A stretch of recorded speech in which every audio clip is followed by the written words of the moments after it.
Under the big bright moon, Alva's life changed. He couldn't believe his eyes when a beautiful spirit materialized in front of him, begging him to gather the power of the spirits and become a great spirit user to open the gate of the sky. The spirit vowed to support him and be his sword, calling him her master. 2 weeks before that encounter, slaves panic, running for their safety. They beg for their lives, not wanting to die a meaningless death. One of them completely gives up since slaves like them are no match against an A-rank dungeon boss. They can't possibly win against Cerberus. The multi-headed dog monster attacks the slaves and breathes fire on them, making them feel hopeless and certain that they're going to die. Just then, another slave appears and attacks one of Cerberus' heads, rendering it injured. The slaves are stunned as the one called the Plague God stands fearless before the beast. Incurring its wrath, the behemoth tries to attack him again, but to everyone's surprise, he raises his sword and slashes Cerberus in one swift move. Meanwhile, in a great city somewhere, the people are beyond shocked when the slave explorers actually come back alive from an A-rank dungeon led by Alva, who has also survived exploring another dungeon before. They can hardly believe it, as he still has weight strapped to him. Somewhere else, the lord of the city learns that Alva has survived the dungeon exploration again and that, even though he is at a disadvantage, he comes back alive. As Alva walks around the city, people start throwing tomatoes at him and booing as he walks through the streets. A merchant drinking in a pub witnesses this, wondering why the people are ungrateful to the man who cleared the A-rank dungeon. An old man chimes in, saying that Alva is the son of a criminal and a whore, so people abhor him. He adds that Alva's father used to be a noble in the city, but one day he goes rogue and attacks his own land. His private army tears through everything, wrecking the city overnight and killing everyone in sight. They try to catch him, but he's already gone, yet their hatred doesn't fade, as someone needs to take the blame. Because of this, young Alva catches the wrath of the nobles and is blamed for the sins of his parents. The old man agrees that the townsfolk are awful people, but thanks to Alva, the city prospers because of the fortune he gains from dungeon exploration. Yet, the people still want the young man to die by the hands of monsters because of his parents' sins. He adds that the city and its people are all rotten to the core, and that it has been 6 years since Alva and a girl became slaves. The other slaves throw hard glances at him, blaming him for being thrown into dangerous dungeons. Quietly, Alva promises that he will no longer continue to drag them down since he will die anyway. Looking back, he has been toyed with ever since he was a kid. He remembers fighting against 2 weak goblins when he was 9 years old. He wins, but he's covered in wounds, and his state brings joy to the people at the dungeon gates. They make sure he doesn't die and that he suffers great pain and misery. They torment him in place of his father, and make him fight in places where he would surely die, but he continues to survive. He clings to life and survives. Eventually, after fighting numerous battles, he becomes someone they can't kill easily, which makes the townsfolk grow frustrated. At his prison cell, Alva asks the guard for his food, who claims that he won't get any, making him go 5 days without eating. Alva is starving but can't do anything since he can't run away with the magic collar on his neck. Sooner or later, their schemes will kill him, and he won't live long. Later, he's in a dungeon again, fighting another beast with all his might. The other slaves tremble with fear while he deflects the monster's attacks, protecting the others. He's up against a black minotaur, a species with immense power known for its raw strength. To win against his opponent, he uses his speed and kicks the minotaur, rendering it immobile. The slaves are stunned since he's holding his ground alone in an A-rank dungeon that normally takes 20 elite adventurers to clear. However, Alva is starting to starve and has almost no strength left. His weapon hasn't been replaced in years, it's a wreck, and the blade can barely cut, so he can't let his guard down. He pushes himself to continue fighting and moves to attack again. However, he stops mid-fight upon noticing a rare yellow lizard on the dungeon floor. He tells himself to focus and that the lizard is irrelevant, but he eventually tries to protect the mere reptile from the minotaur. Alva admonishes himself for acting so rashly and protecting a worthless lizard. Using the situation to his advantage, he attacks the minotaur's leg, injuring it severely. With his remaining strength, he slashes his sword toward the beast, annihilating it completely. The slaves are all dumbfounded, unable to believe that Alva defeats the minotaur while protecting a worthless lizard.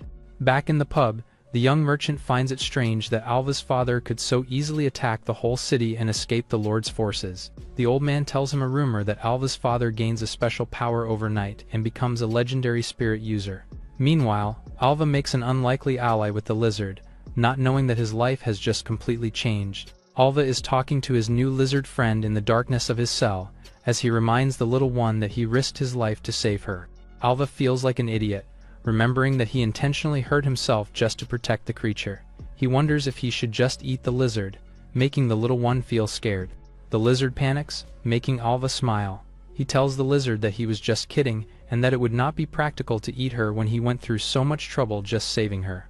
He asks that the lizard get under the blanket beside him so that she won't get cold. Alva tries to sleep, but his broken left arm hurts so much that he can't ignore it. He worries that his next fight is going to be tough because of it. The lizard observes his broken arm. Suddenly, a light covers the arm through the lizard's command. Alva then realizes that the pain is gone and that the lizard must have used some kind of healing magic. He thinks about how he has never heard of a monster getting attached enough to a human that they would heal her. He asks the lizard in his hand what she is. The next day, Alva is sent to a dungeon to battle a golem. He is able to evade the destructive power of the aftershock from the golem's strike. Despite the golem in front of him, all Alva can think of is how the lizard healed his arm. Despite his head being filled with questions about the lizard, to stay focused on his opponent, he is still able to break the golem's body with his sword. The guards then go in, frustrated that they failed to kill Alva again. A slave approaches Alva from behind, and he is hiding a dagger behind him. He strikes at Alva, only for the man to punch his face before he can deliver the lethal blow. Alva tells the slave that he knows that the Lord must have offered him freedom in exchange for killing him, but that he has been through betrayal so many times that he was not surprised by him. Alva accepts that there is no one around him who is on his side. He tells himself that he must never ask anyone for help or trust them. Meanwhile, at the Lord's mansion, a servant tells the Lord that Alva survived their last effort to kill him. The Lord is getting frustrated and demands that they think of a way to kill him fast. Later at night, the lizard returns to Alva's cell. The man continues to ask himself why he even saved the creature. He realizes that it must be because she is not human and, in turn, will not betray him. He thinks about how the only human he wants to meet is his father, so that he can ask him why he attacked the city and why he needs to go through so much misery because of him. The lizard touches his arm and again heals it with magic. He thanks the lizard and pats its head. He feels comfort that it will never betray him. He names the creature Kuo based on the sound it makes every time it cries out. He splits the bread he received to share it with his lizard friend. The lizard makes noises to indicate that it is happy, which, in turn, makes Alva smile. He finds comfort in knowing that once his battles in the dungeons are done, he will spend the rest of his days with Kuo. With the lizard around him, he feels at ease. He sleeps with the lizard beside him. He wonders if this is the feeling of having a friend. One day, Alva is visited by the Lord as he is about to enter the dungeon entrance. The Lord tells Alva that he visited him before he entered because he is excited to see him enter the final moments of his life. A mage then uses his staff to shock Alva with electricity through the slave's collar. A guard then pierces his leg, injuring him. The Lord laughs as he sees Alva in pain from the electricity and poison from the spear. The Lord whispers to Alva with contempt that this is the day that he will kill him. Alva enters the dungeon and is still able to slay monsters, despite his injured leg. Meanwhile, the guards are listening to a crystal ball, where a voice comes out of it like a radio to tell the townsfolk that they will be able to witness the dungeon boss battle live. They assure the people that the Ogre King boss and his horde of ogres will be enough to kill Alva once and for all. As Alva faces the Ogre King, people from around the city insult him and hope for his death.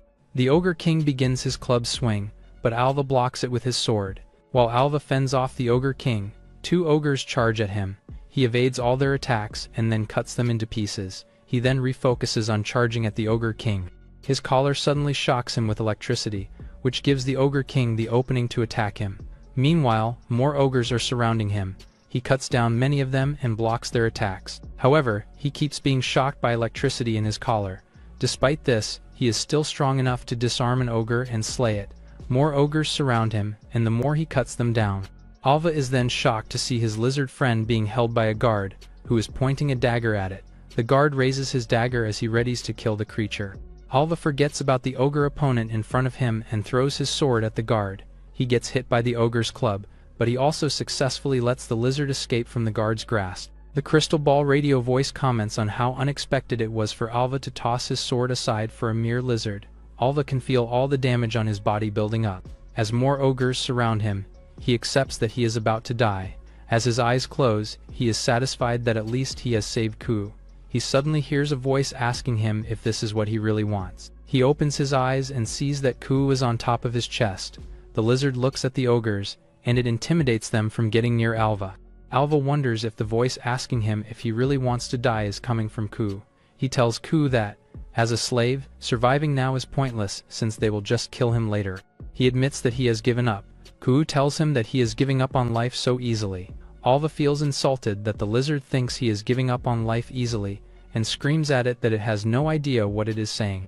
He continues to say that slaves die no matter what, even when there is no reason at all. He recalls how many slaves he has already seen die. He says that there is nothing he can do, he will die no matter what. He goes on to think about how every person he knows in his life cannot be trusted, and how he has been betrayed so many times that everyone is his enemy. He mourns that no one will care when he is sad or that he will die. Ku tells him that she cares, and that she is his ally, and that she will always be by his side, no matter if he is alone or if there is no hope. She asks that he trust her. She asks him what is the wish his heart desires. Alva thinks about how his wish does not matter since he has no escape and will die anyway. He remembers when he was still a child, alone and scared in his cell, and wishing that someone would listen to him. With tears, Alva asks Ku to help him. Like a child in a crouched position, he calls for someone to help him. Ku thanks him for his answer. Suddenly, the lizard glows in golden light. A necklace appears around Alva's neck.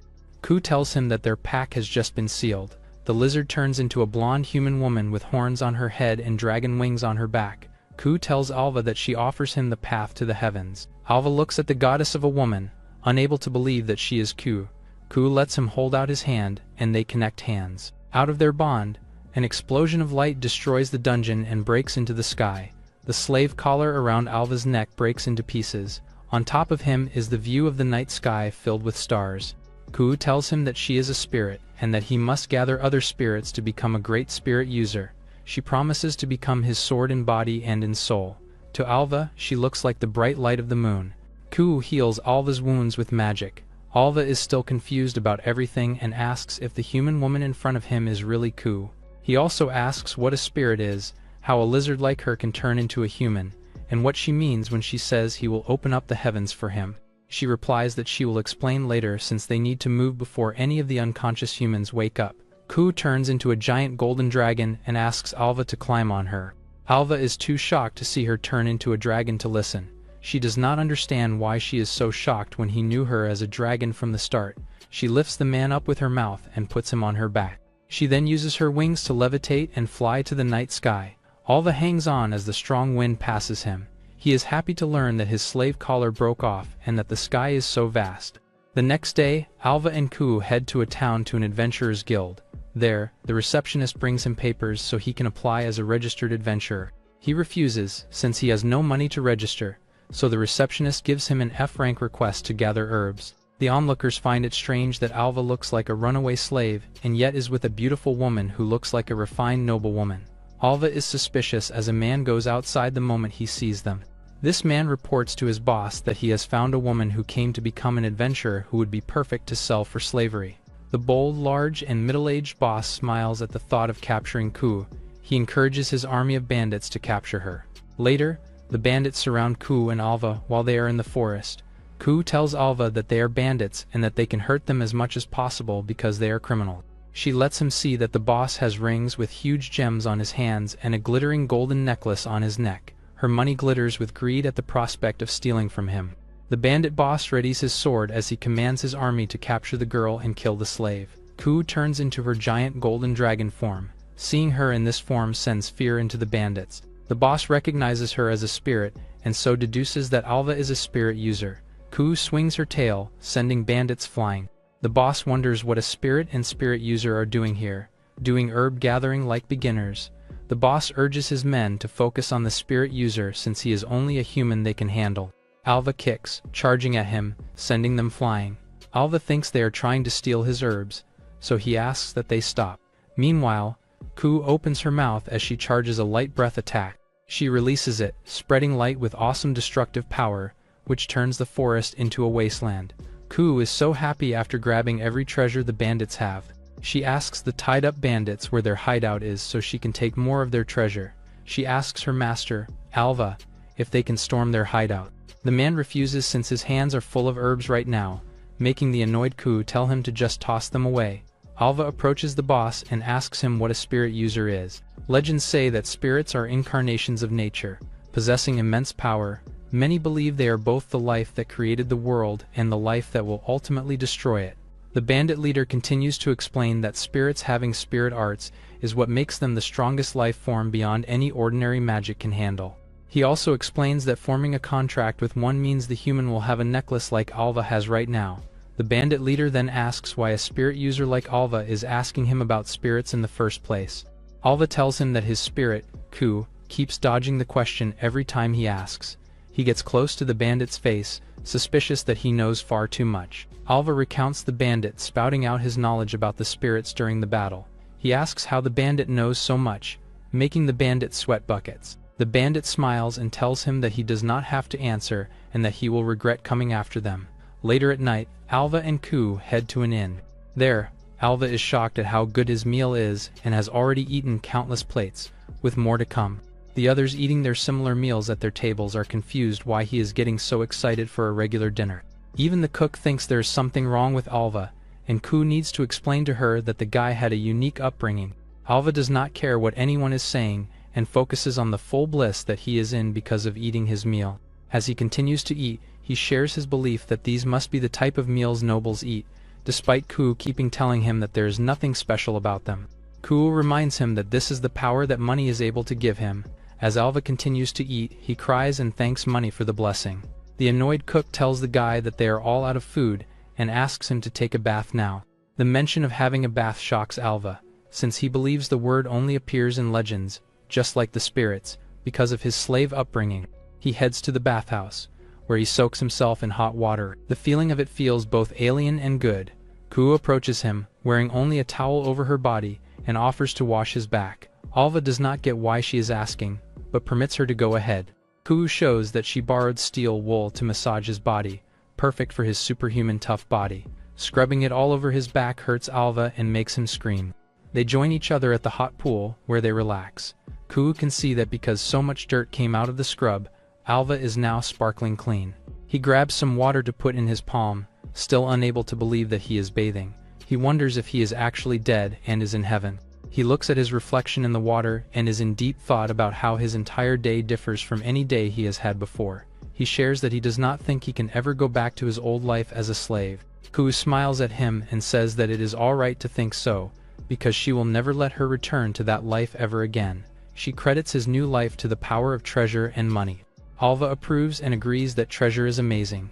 Ku puts herself close to Alva and asks if he is feeling anything now that a woman is beside him. He replies that he does not understand lust, annoying Ku. Alva continues to exclaim how having a day of feeling safe feels so refreshing. Hearing this coming from him makes Ku sad. She answers that he is right.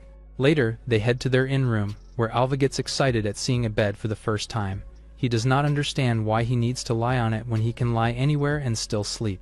The moment he lies on the bed, he feels like he is on a cloud and is wrapped in softness. He is surprised as Ku lies beside him and uses his arm as a pillow. He looks at her with confusion, making the girl ask what the matter is. He asks why she is not lying on her bed next to his. She says that she has a habit of sleeping next to him because that's how they were always like when she was still a lizard.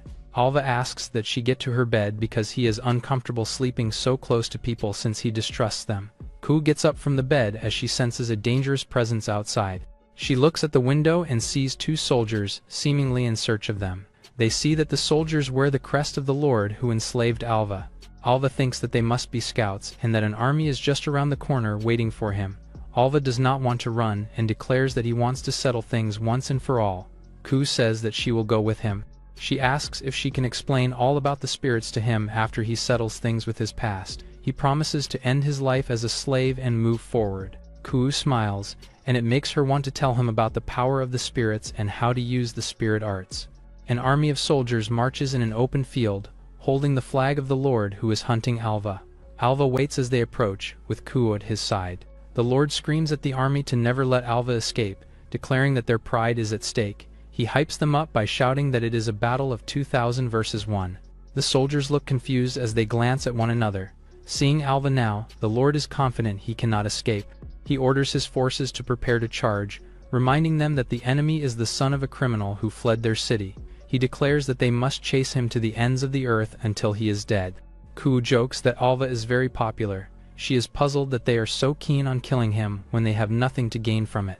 Alva reflects that they could have run away but chose not to because he wanted to settle things once and for all. He looks at the Lord, seeing this as an opportunity to say goodbye to his past life. Ku thinks the army is no match for her despite their numbers. She regrets not making a flashier attack earlier, which might have scared the Lord from sending his army at all. She advises her master to step back while she deals with the threat. Alva looks at the 2,000 men and says that he is not afraid, but is disappointed the Lord did not send more.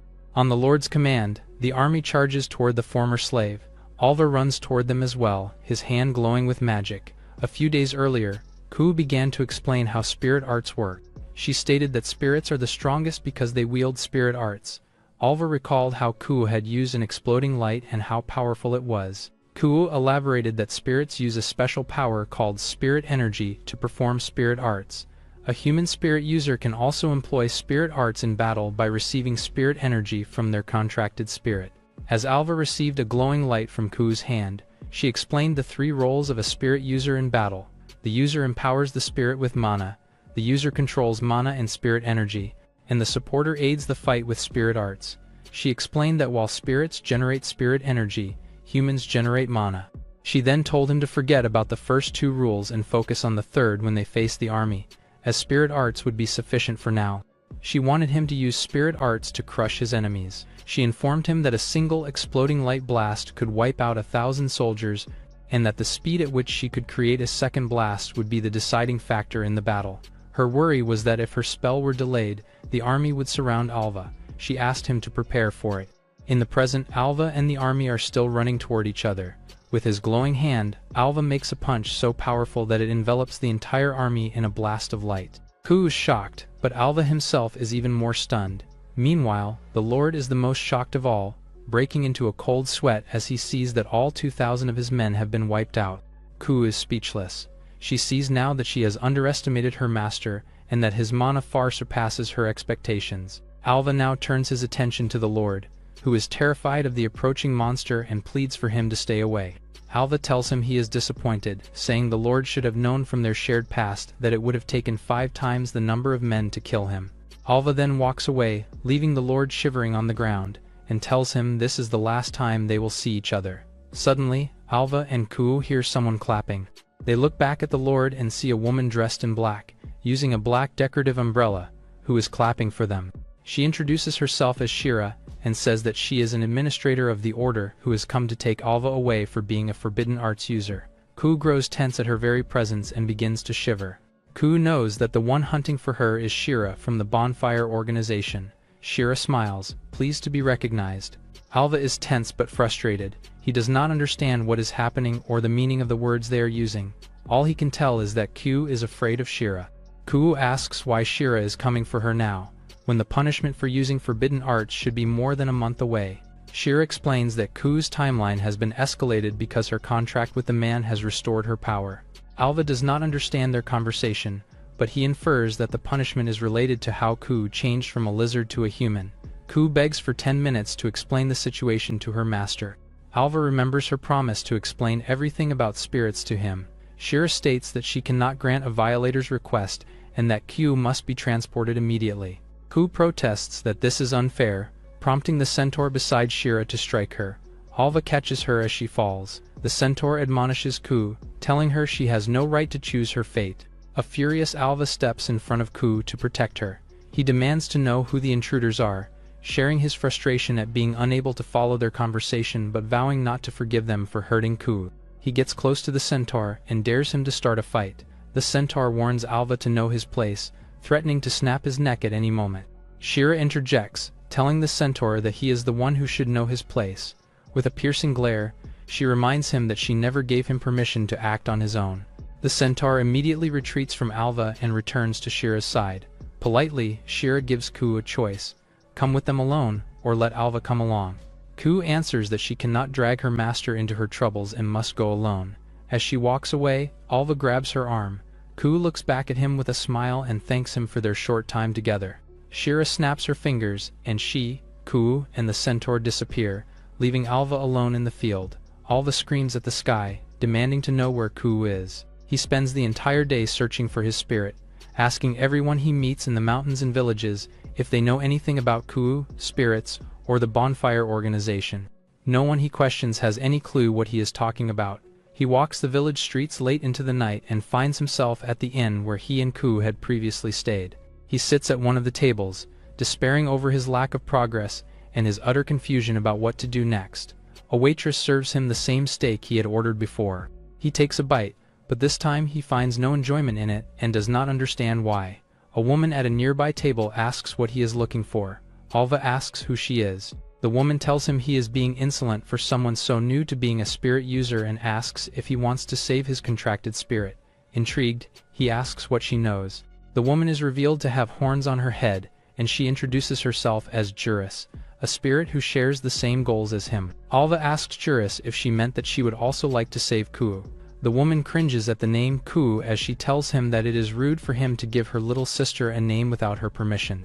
Alva is shocked and asks if she really is Ku's sister. Suddenly, Juris can't look him in the eye as she claims that she is Ku's big sister, despite no blood relations. She screams at him with a red face that she is Ku's big sister figure because she came from the same hometown as her.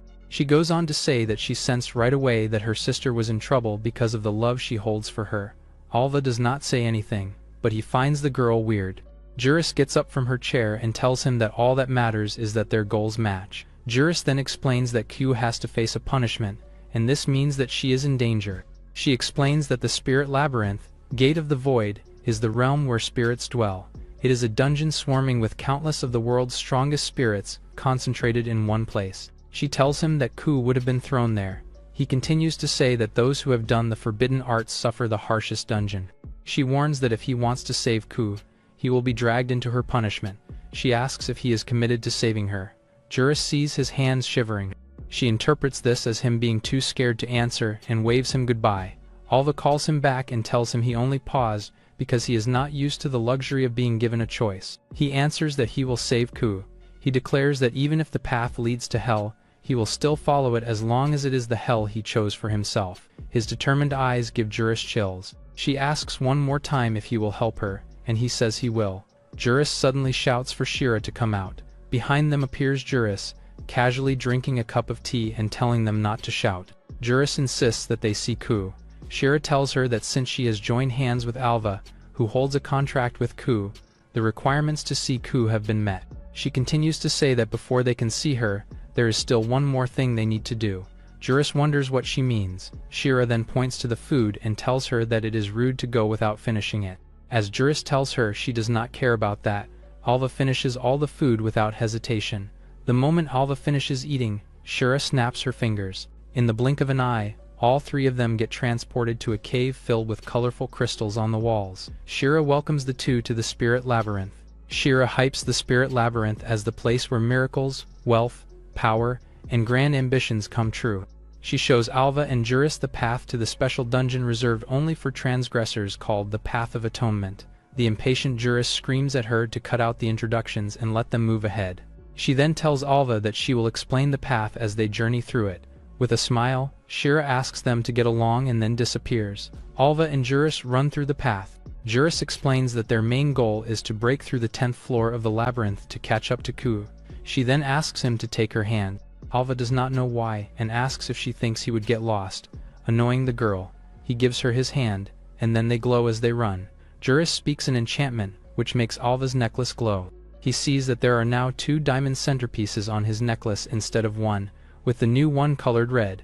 Juris tells him that it symbolizes that he went through a second contract. Alva asks what the pendants mean, shocking Juris, who knows nothing about them. Alva looks and sees that they come across 2 crystal golems. Juris informs him that through their contract, he has gained her power. She jumps towards the monsters. With an enchantment, she makes a metal club with spikes appear in her hands. As she goes down from her jump, she destroys the golems into pieces with her weapon. She tells Alva that he needs to use her since it is the duty of a spirit user. He tells her that he understands now. Later, they head to the 2nd floor, where they encounter the Blade Lion. Alva sees that it is his turn to attack and charges at the beast. As the lion winds up its attack, Juris grabs Alva from behind and jumps up to avoid the beast's strike. She tells the man that spirit users should always stay in the rear. Juris charges at the monster and defeats it with a swing of her club as she tells her spirit user that it is the spirit who will always do the attack. She approaches Alva and points to him while telling him that he needs to let a spirit protect him while in battle. Still, Juris finds it odd that Alva was already about to dodge the lion blade before she got to him. Alva asks what the humans use is in battle. He is reminded of what Ku told him about the user's role in battle. Juris reminds him that what is most important now is for him to provide her with mana. She elaborates that while spirits can generate spirit power, humans can generate mana, and that once those two energies combine, the spirit will become more powerful. Alva now understands why spirits need to make contracts with humans. Juris elaborates that because they have formed a contract, there is an invisible spiritual link between them. She encourages him to sense the connection, control it, and then channel his mana into strength she can use. Suddenly, a metal crystal golem, larger than the crystal golems before, appears, pressuring Alva to learn the basics fast. Juris readies to attack the monster while telling Alva that he needs to match her attacks. Alva holds out his hand to send mana Juris's way. Juris charges at the golem. She hits it, only to be surprised that she gets pushed back because the monster's hide is too tough. She sees that Alva still has his arms outstretched in his attempt to channel mana into her. He feels embarrassed that he was unable to send her any mana and has just gathered mana isolated in his hands. Juris hits the golem over and over and is only able to chip away at it, doing one small damage at a time. After a long time, she broke the monster into pieces, but he is still mad at Alva because he was of no help. Alva and Juris fight more monsters, but despite their victories, the spirit is frustrated that she is nowhere near full strength. She tells Alva that she, like Ku, is being weakened from using a forbidden art. She explains that since they both violated the rules by using forbidden arts, they will suffer punishments on top of their weakened state. This also means the dungeon's difficulty is much higher than normal. She impresses upon Alva that to push through more monsters, they need more power, and she is counting on him to make her stronger. Alva questions if he is capable but affirms that he understands. They reach an area on the 5th floor, which Juris explains is a safe zone with no enemies where they can rest. She can sense that Ku rested in this spot, which makes her believe they can catch up if they push themselves without stopping. Alva worries for Juris, as she is covered in wounds and looks exhausted. Juris explains that because Ku used a powerful forbidden art, she is at her weakest now, and that act was the reason she was previously a lizard. Juris then warns him that their greatest challenge will be on the 10th floor. She elaborates that a special event called the Purification Ritual is held there, where sinners duel against one another as arranged by the Bonfire organization. This means they will face another spirit user. Declaring that, as Ku's big sister, she must reach and protect her as quickly as possible. Alva worries that Juris is not watching her own safety and that her body will give out soon. He feels guilty that he cannot help her by giving her mana. Later, on the 6th floor, they encounter an undead bone ogre. The creature fires a bone cannon at them, which Juris hits away as if she were playing baseball. Meanwhile, Alva stretches out his arms, struggling to gather mana. He regrets that, despite his superhuman strength, he never had the chance to learn magic. As Juris struggles in her battle, Alva feels sorry that he still does not know how to convert his mana into a spell to strengthen her. He tells himself he needs to figure things out. He warns Juris that a mole monster has dug out of the wall behind her. The creature charges, and Alva jumps in front of it. Juris fears he has been injured. Meanwhile, on the 10th floor in a coliseum, Ku is struggling in the middle of a battle. Her enemy is a human male spirit user with 4 pendants on his necklace, and beside him is the centaur who was with Shira before. The spirit user commands a crystal golem and a 3-eyed ogre, which are inches away from Ku. Despite panting and being covered in wounds, Ku's eyes still hold a resolve to continue. The spirit user commands his crystal golem to strike Ku. She uses a compact version of her explosive light to block the golem's sword, and the resulting explosion immobilizes the golem. Just as Ku is about to rest, her opponent channels more mana into the golem, recharging it to full health. It attacks again, and Ku counters with another laser light aimed at the sword. This time, the empowered golem overpowers her light, and its attack pushes her back. As she picks herself up, Ku is losing hope that she can win. She tries to think of a way to counter the magic user's reinforcement spell that empowers his monsters. In the Spirit Labyrinth's 10th floor is the final trial held in a coliseum. Purification duels against sinners are arranged by the organization, and spirit users are forced to fight. Spirits can only show their true power once contracted with humans. With 4 spirit gems around his neck, Ludo gathered mana into his palm and empowered his lizard spirit. It slams its hammer down, and the impact is strong enough to shatter the ground. Fighting without a partner human was completely hopeless, but this was the situation Ku was in, and she was obviously losing as expected. If she doesn't do anything about the enemy's mana enhancement, then she has no chance of winning. There were 4 enemy spirits, with the centaur archer staying far beyond her reach. Ludo silently kept count, saying there was just 1 more left. She's confused and had no idea what he was saying. He's already defeated and taken 9 lives in duels, and 1 more will set him free from the labyrinth. After this, his sin with the Wrathful Greed gang was going to be absolved. Hearing this name, Ku remembers the bunch of bandits that they defeated in the human world. That said, just being lumped in with such trash was enough to offend Ludo, who's a senior of their group. The gang operates both in human and spirit worlds, which is also why they knew so much about it. Since he's wasted too many words already, it was time for them to vanish. He pushes his hand forward, and the monsters understand that they're supposed to charge in and fight. To make things worse, he enhances their strength with mana. Ku has no choice but to block the Cyclops spirit's swing with her bare arms, and they nearly break with 1 hit from the powerful attack. However, she refuses to go down so easily and immediately moves to counter. The dragon girl coats her limbs with spirit energy and attacks another enemy, successfully taking it down. With this, she at least confirms that the spirit user can only enhance 2 at once. If she targets her attacks correctly, her attacks should get through. The centaur watched as she started to take the other spirits down 1 at a time. Despite being happy with herself, it was all just a useless effort. It was a tough battle to take on 4 enemies at once, but there was no way Ku was accepting defeat without trying to her last breath. That said, she didn't stand a chance. The lizard manages to get close while she is preoccupied, so she crosses her arms and unleashes a huge and blinding explosion of light. While the enemy was still being blasted away, she regains her footing and launches herself back to the target. With its neck gripped tight, the spirit is smashed into the hard ground. However, the centaur was already aiming an arrow right at her. The shot of lightning is launched at the target, and it pierces through her body. The hit makes her scream, agonized by the millions of volts, shocking her every nerve. Finally, she falls. Ludo tells his underlings to take her down for good and end it. She's still trembling, trying to fight back as the Cyclops raises its club to smash her into bits. Just then, a smaller club stopped its weapon mid-swing. Juris arrived just in time to save Ku, and sent the huge spirit's arm flying back. The main enemies are surprised by the unexpected appearance, and the dragon spirit can't help but share the same sentiments. She hears a familiar voice call her out for being so beat up, and say he's glad that he made it in time to help her out. Her eyes and mouth opened in shock, seeing 2 red-haired friends standing between her and her enemies. As it's been a day since she disappeared, they ask how she's been doing with smiles on their faces. It was a reality that was hard to believe, and she even had to question it at first. Her master had finally been freed from slavery, and had just gained his freedom after years, so why would he do something so risky? Looking up, Alva shares that the food tasted good. His first meal that he shared with her was unforgettable, and he misses the feeling. As such, he came to invite his friend to grab lunch again. That's all there is to it, and he thinks that's more than enough reason. Like a light shining in the dark, his words and presence makes her eyes glisten with tears. Ludo had no time for their sentimental and foolish reunion and uses mana enhancement. In the end, no human will ever have the power to stand up to a spirit.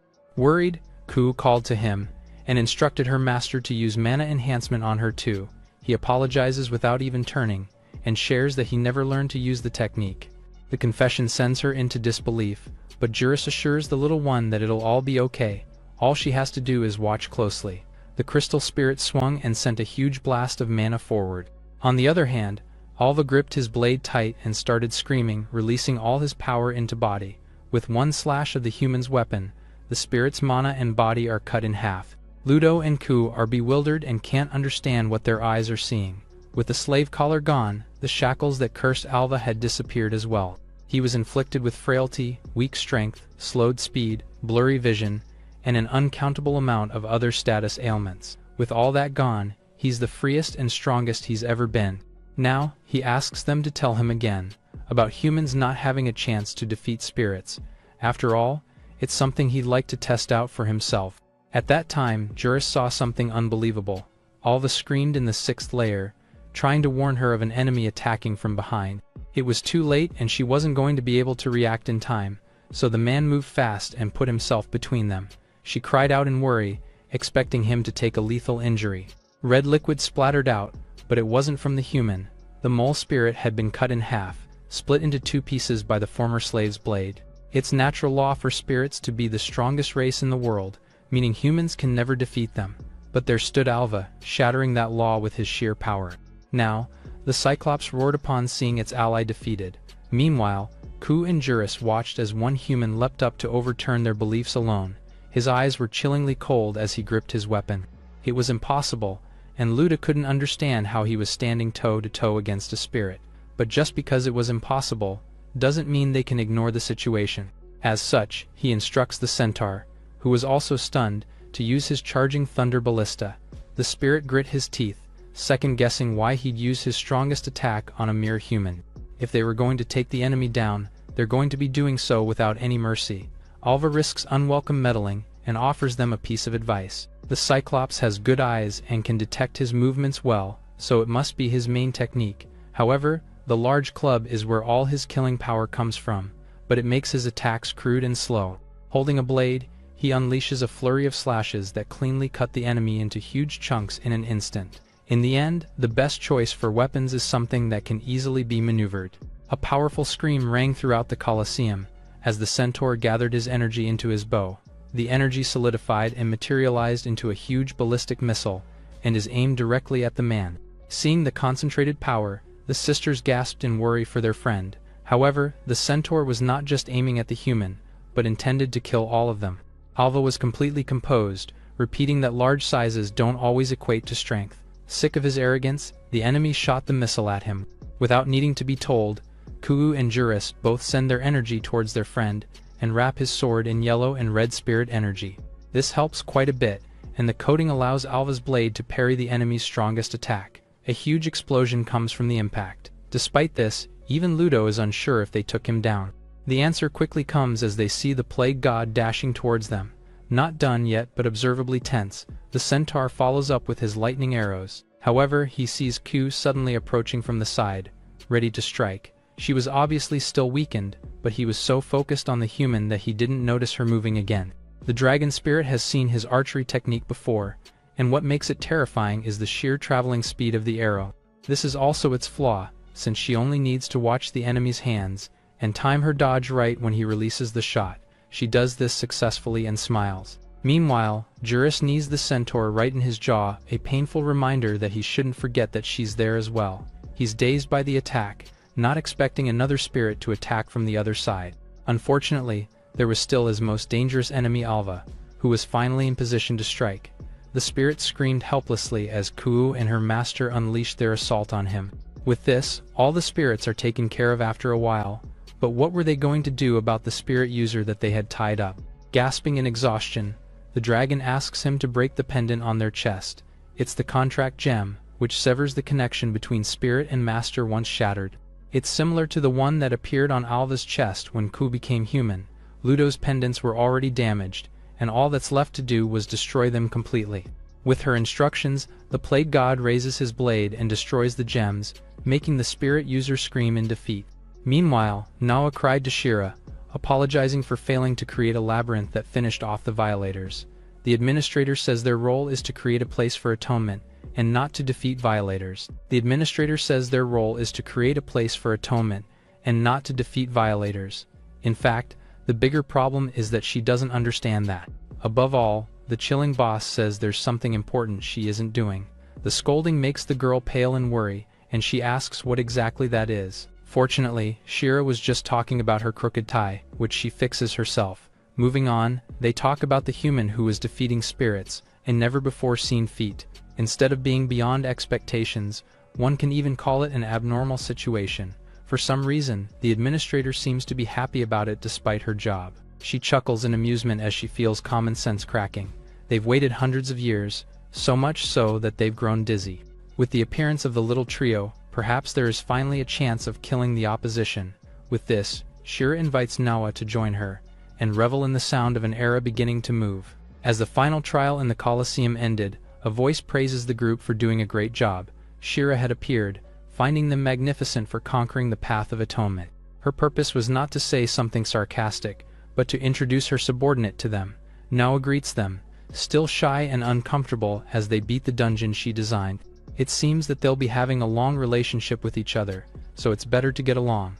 Alva doesn't want such a connection, but Shira tries to convince them with gifts. With a snap of the administrator's fingers, golden light surrounded the two sisters, and they feel renewed energy spreading throughout their bodies. Trying things out, Ku uses a dragon technique that coats her body in hard scales. The spirit skills they lost after using forbidden techniques have partially returned. As such power is synonymous with spirits, this will greatly increase their combat ability. If she had the dragon scales on her arms earlier, the battle might have ended with just scratches. Piecing things together, Alva asks if this means that Shira holds the power the two lost. She refutes it, and explains that they lost them, after being weakened from using the forbidden. Nawa shouts an offense, as he's rudely implying that her boss stole their techniques. Calming her down and moving on, Shira congratulates them again, but says this is just the first step of their journey. The depths of the labyrinth are still far away, and they expect the three to have enough determination to carve out a path. The real beginning starts there, so they bid them luck and a good journey. The two groups part, and the challengers step through the gate of their adventure's continuation. To their surprise, they walk into the streets of the calm and beautiful city. This is what should naturally happen, but Alva argues that after defeating a dungeon boss, one would normally have to walk back to the entrance. Ku explains that they're still inside the labyrinth, but are just in one of its safe zones. It's Layer 0, the Spirit City. For now, Juris wants to go somewhere they can sit and talk without problems. They spot a huge building nearby, and decide to go inside for now. Alva screamed in surprise upon entering the library, and couldn't believe the endless amount of expensive literature inside. Just then, a book with lips asked them how she could help. It's a book spirit, and Juris asks to borrow a private booth for discussion. Behind glass walls, the former slave admits that he can't understand these things at all. According to his common sense, books should be rare in number and should not be able to talk. It'd normally be true in the human world, but in the spirit realm, towns develop with the use of spirit power. Paper can be cultivated if plant spirits are around, and manuscripts can be copied with spirits as well. This is also the reason culture develops faster in this world. He then asks how they're in Layer 0, when they've already conquered the 10th layer. That said, this is where people normally start, and Ku would like to fight together from the beginning. Humoring her, he jokingly introduces himself again, but this earns Juris's anger. She's been thinking about how rude it is that he keeps calling her with a weird name he made up. He considers using her real name, as he made her current name up while she was a lizard. However, Ku says she's attached to both, but gave herself her original one. Now, she wants to treasure the name given to her by her master, and doesn't want to go back. The two exchange bright and pleasant smiles as they agree on what to call her. Meanwhile, Juris watched her precious little sister's identity get changed. She grit her teeth and cursed him in silent rage. It was about time for the sun to set, so Ku says it was the perfect timing. Alva was again confused about what they were all talking about, and he soon stared in wonder and amazement as night lights and countless bright stars illuminated the city. It was mesmerizing and much better than the human world. Despite this, Juris was focused on getting to the inn, and isolating the man who's seducing her sister.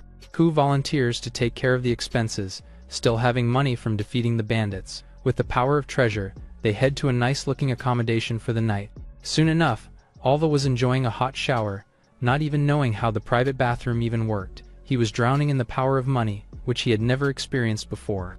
A confusing sight greets him when he gets out, as he sees the two girls in his room despite booking another. Ku hasn't told him yet, but there's something important they have to talk about. There's a fundamental detail about their meeting he has to know. Why did they end up using forbidden techniques? What did they do, and what situation were they being driven to? Lastly, she wants him to know the enemy they'll end up facing, before he makes a decision. The biggest enemy of the spirit world is a great monster called the Opposition. Several months ago, a certain hidden village was destroyed from continuous attacks. Orbs of dark energy assaulted homes, blasting them and their owners apart. Some hurried to treat the wounded and save those caught in collapsed buildings. On the other hand, a lot also cowered in fear, shaking and not knowing what was happening at all. An elder looked up, saying everyone actually knows the truth, but their minds are just refusing to understand reality. Simply put, the legendary evil spirit, the Opposition, has awakened to wreak havoc. gathering spirit energy in its jaws, the whale like being shot and vaporized parts of the city. The civilians stared in horror, realizing there was nothing they could do anymore. The village was finished, and a desperate attempt to escape was all that was left. However, one person did not lose hope. Ku stood between them and the opposition. Juris, also injured, tried to stop her, but it was too late as the enemy had already shot another ray at her. Releasing all of her power, she used the forbidden technique. The explanation ends, and the room is silent as Alva processes the story he just heard. Ku reorganizes the story from the beginning. The opposition has spread destruction in the spirit world for centuries, and is called a god meant to destroy spirits and humanity. It has just awakened from its long seal, and even tens of thousands of ordinary spirits wouldn't stand a chance against it. Being attacked by such a monster is definitely the worst. They had countermeasures, be it fortunate or unfortunate. If the disaster ever came, it was the hidden village of Ilra was tasked with resealing the opposition. Alva asks if that's the forbidden technique that was used. It's a little bit different, as sealing it all on her own would be too big of a feat. Spirits with special qualities imprison the evil god, and they're called sealing shrine maidens. The village gathered those with talent for it, and nurtured their power for the future. As unbelievable as it is, Juris is actually a candidate to be a shrine maiden. She grabs him by the collar, insulted by the skepticism and doubt in his reaction. With that said, why did the village most prepared to defeat the monster still end up losing? It's a sore spot, but simply put, all those preparations were inadequate. Conversely, the opposition was stronger than expected, as no one alive knew its true power. It was in a different dimension, from the strength of all the shrine maidens combined. While the one-sided rampage continued, what saved the village from the crisis was Ku's forbidden technique. The atmosphere is cold and stiff again. To be specific, she teleported the opposition to the depths of the spirit labyrinth. It was just a stopgap measure, but Juris is still so proud of her for being able to achieve the feat. Similarly, Alva finally realizes just how amazing she really is for doing something tens of thousands can't. The girl blushes, embarrassed from all the praise. The older spirit realizes that she also praised her too much. Wielding power beyond her means got her punished for using forbidden techniques. The human wonders what punishments there are, remembering that the dungeon is an example. There are three main things to remember about it. First, she gradually lost power and became weakened to a point of turning into a lizard. Second, she was randomly sent to the human world to suffer. Lastly, after she is meant to be executed by the organization, during today's Path of Atonement, she only survived that long because she regained some power after making a contract with him. Adding on, Juris' forbidden technique was teleporting and following Q to the human world. Since her sin was a bit lighter, her loss in power was proportionally less. Neither of them have completely recovered their spiritual power, but with this, the purification is complete. Now, they have to move on to the next goal, which is to reach the Spirit Labyrinth's 18th layer. They will be returning to the ruins of the hidden village of Ilra. First, it's necessary to confirm the village's state and everyone's safety. After that is the power release of the Sealing Shrine Maiden. It's the first time Alva has heard of power release. Young Shrine Maiden candidates were still in training, and returning to the village can complete that. Ku clasps her hands together and asks her master to take them both to the hidden village in the 18th layer. The daunting task makes him gulp hard, but he understands and accepts the request to take them to their homeland. The dragon spirit celebrates and thanks him, but Juris interjects, saying he shouldn't rush to conclusions so easily. She's grateful for his answer and help earlier, but he should think about this a bit more. Alva wonders why she's being so cautious about this. If he gets involved with them and the opposition, his life will be distorted and he'll walk a painful path. The implications also hit Ku, and Juris confirms if it's really okay to get so easily dragged into such a situation.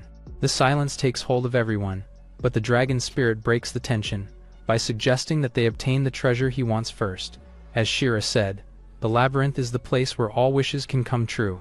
Spirit artifacts can cause various miracles, and the goal of most Spirit Labyrinth explorers. With all that said, they ask what his desire and wish from the labyrinth is. He's surprised by the unexpected question, and takes some to before answering. The next day, he sat alone on a bench in the city, still thinking of a wish he suddenly needed to have. Having spent most of his life as a slave, he had no freedom or right as a human. One day, Ku saved and freed him from living like that. Now, he sighs in contentment. There's nothing he wants beyond freedom, and wishes are far over him. Last night, he was offered riches an ordinary human would never touch, but he wasn't interested. Walking around the city, he climbs a set of stairs and reaches the top, where he sees a magnificent view of the entire area. He's never seen such beautiful scenery. The wish of traveling pops up, but he'd be lying to himself if he said that. He has no connection to the opposition, and can't just keep following Ku and the others. There was nothing he had, and even a dream was nowhere to be found. This, in that moment, was his peak. Just then, a loud voice screamed about someone being a slow poke. He turns around in confusion, and hears someone asking if the restaurant is looking down on him. The other customers were visibly bothered, as he complained about being made to wait for 2 minutes. A pompous man named Belford screamed at the waitress, even putting his feet on the table. She apologizes and asks for more time to cook, but is scolded for being slow. The group he belongs to is full of bad rumors, but also infamous for being strong and evil. Others refuse to get involved, and just pity the poor girl that was forced to bow down. Sensing their looks, Belford screams at the others, daring anyone to complain. He then takes their food and tosses it away, saying it's cheeky of them to eat before he does. The brave and foolish girl tries to stop him, saying he can't bother other customers. Arguing that it's her fault for making him wait, he raises his fist to strike her, but she stands her ground despite closing an eye in fear. Just then, they stop as they see Alva picking up the food on the floor, wondering why he's wasteful. It was unbelievable to him, but Belford was just in disbelief that anyone dared to defy him. Claiming to have conquered 30 floors of the labyrinth, he deems himself different from ordinary people. However, a spirit user without any spirits around him was no more than a normal human. This pushes the man's patience to its limits. Enraged, he unsheathes his sword. The waitress tells them to look out. Belford swings, saying the gap between the amount of battles they've gone through is huge. With just 2 fingers, Alva deflects the blade, and the man finds himself missing the mark completely. Having no idea what happened, he's left in absolute bewilderment. The former slave agrees about the gap between the battles they've fought, and forces his mouth open. To teach him a lesson about wasting food, he takes the sandwich that was stepped on, and shoves it into Belford's mouth. The force throws him across the room, and he's sent crashing into the tables. Other customers stared in worry, as the party leader of the gang was embarrassed and knocked out. Meanwhile, the waitress thanks him for helping out, unable to hide her amazement with what he did. There are people who deflect swords with swords, but he did it with just a couple of fingers. Asking if he's an adventurer, she shares that she's going to enter the labyrinth for the first time. He's caught off guard by how close she was suddenly being, so she finally introduces herself as Tiny, and welcomes him to Bond Cafe. She promises to treat him to a cup of coffee if he tells her about his adventures. Outside the coffee shop, Tiny is shocked that she and Alva are both 15 years old.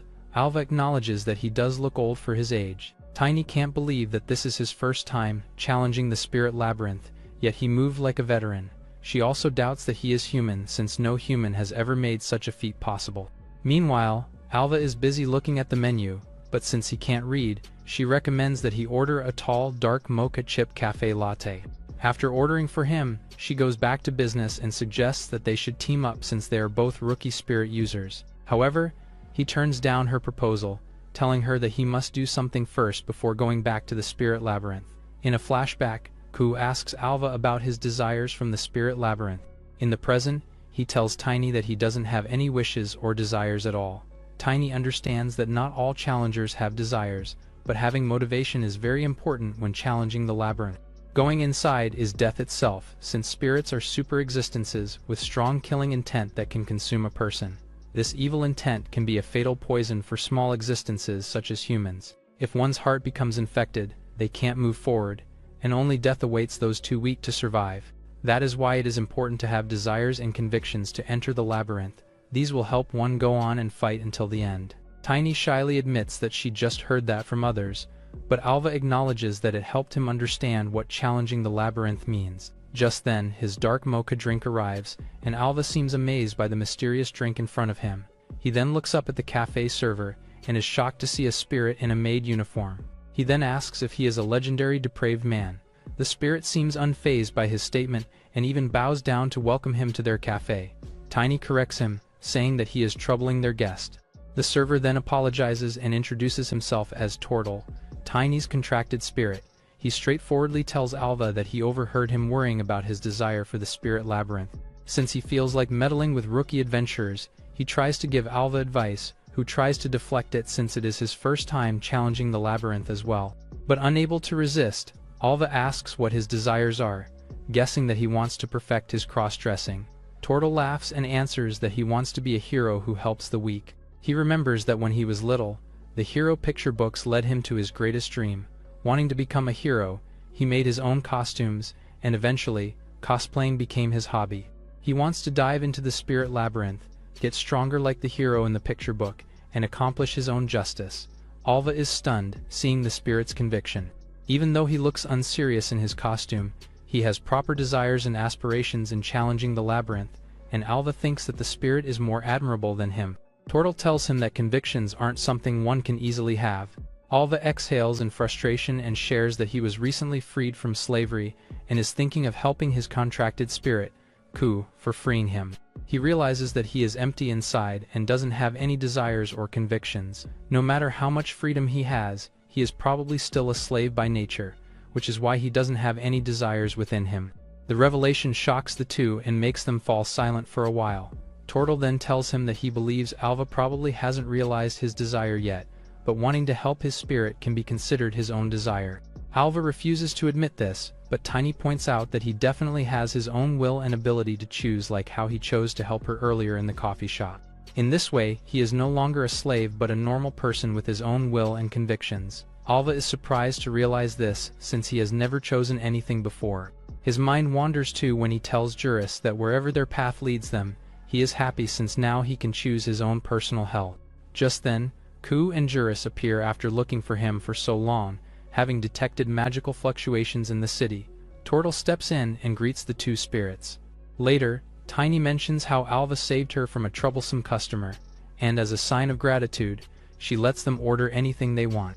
Juris immediately orders a chocolate cake, while Ku, being a dragon, orders bone-in meat. However, Tiny tells her that the cafe doesn't have that kind of food, so she recommends a chicken sandwich instead. After ordering food, Juris and Ku properly introduce themselves. Tiny then tells them that her contracted spirit is called Turtle. The two girls are confused as to why the spirit is wearing a maid outfit, and Tiny explains that the man has a cosplay hobby and indulges in it while working at the cafe. While the girls are busy talking, Alva is in deep thought and realizes that he now has friends, has discovered what connection means, and has found a place he belongs to. He chose these people to be with and will do everything to protect the people he treasures. Ku notices that he has fallen silent and asks what's wrong.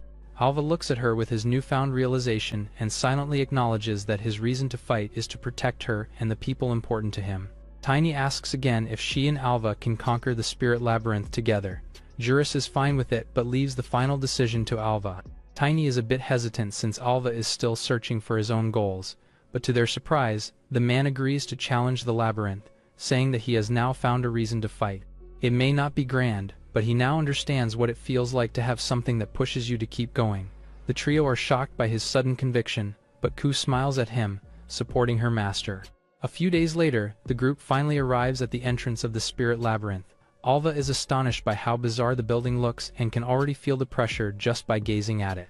Tiny tells them that the spirit labyrinth tower is the symbol of the spirit city's pride. Looking at Turtle, Alva notices that he is not wearing his usual maid outfit. The spirit acknowledges that he shouldn't bring his hobbies into the labyrinth and must fight with his own might. With that, the group enters the spirit labyrinth and registers their team at the Spirit Labyrinth Adventurer Guild. Once registered, the receptionist instructs them to use the teleportation chamber to reach the labyrinth's entrance. Alva is amazed when he sees the teleportation chamber. Tiny tells him that if he stands on the platform, he will be warped to the spirit labyrinth. This reminds him of how Shira used the same method the first time he entered a dungeon. However, this one feels more solemn and carries a different atmosphere than the usual dungeons he conquered before. Tiny adds that this is the world's most difficult dungeon, but the labyrinth can grant miracles and fulfill any wish. In return, harsh trials await, yet whatever challenges come their way, Tiny is confident that they can conquer them together. With that, the team enters the labyrinth full of hope. As they step inside, they are surprised by how serene and quiet the place is. Ku informs her master that the labyrinth contains independent spaces for each layer. Seeing him confused, she explains that the labyrinth has mountains, seas, deserts, and snowfields, making it very different from typical dungeons. Ku warns him not to let his guard down since anything can happen, Just then, they hear a scream in the distance. Someone is begging for help.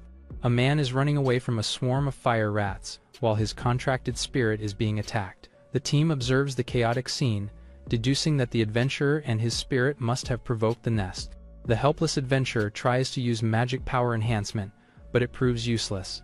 Ku agrees that it's impossible. No ordinary rookie spirit user can handle that many fire rats. Since they might get caught up in the fight if they stay idle, Tiny decides to take action on behalf of the team to show Alva her abilities. She casts a spell and uses her spirit technique, conditional summoning.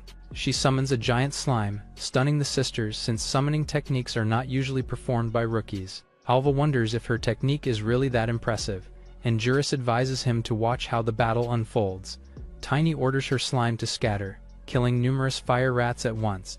Ku explains that summoning and contracting a supreme tier slime is no easy feat. It requires at least a 30th layer class ability. Alva is surprised since they are only on the first level, realizing that Tiny has already surpassed the beginner stage as a spirit user.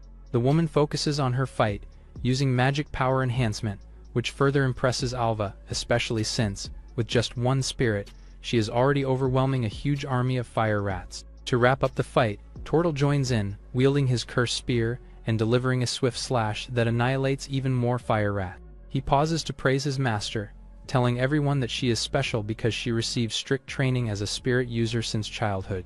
For her final move, Tiny uses another spell and impales the remaining fire rats with magical steel, further impressing the adventurers who are watching her fight. It turns out that she is an elite spirit user trained by the Spirit City, a true world-class rookie.